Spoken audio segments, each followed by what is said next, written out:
Pauline Luna sinugod si Atasha Mulak dahil kay Vic Soto.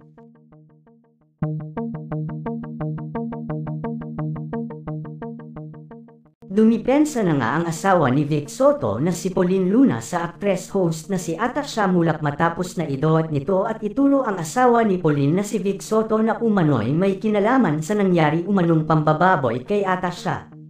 Matatanda ang buong tapang na siniwalat ni Charlene Gonzalez ang tungkol sa sinapit ng kanyang anak sa kamay umano ni Joey De Leon at Vic Soto.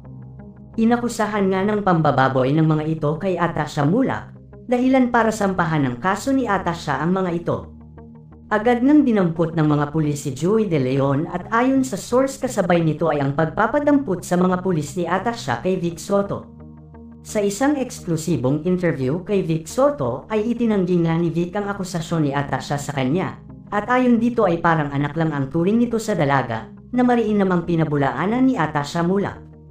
Samantala ngayong araw nga ay usap-usapan ng umano ay pagsugod ni Pauline Luna kay Atasha Mulak dahil sa mga akusasyon nito sa kanyang asawa.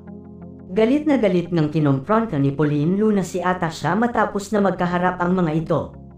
Ayon sa source sinigawan umano ni Pauline si Atasha at ayon dito malandi umano ito at sinungaling.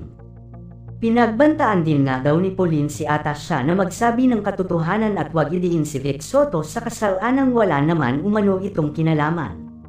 May ilang netizens ang nakasaksi sa mga pangyayari at ayon sa mga ito talaga umanong nakakaawa si Atasha dahil hindi man lang nito na ipagtanggol man lang ang kanyang sarili laban kay Pauline. Samantala hindi pa naglalabas ng pahayag si Pauline Luna sa nangyaring insidente sa pagitan nila ni Atasha Mulak at naghihintay ang karamihan sa magiging hakbang ni Atasha sa ginawang ito ni Pauline sa kanya.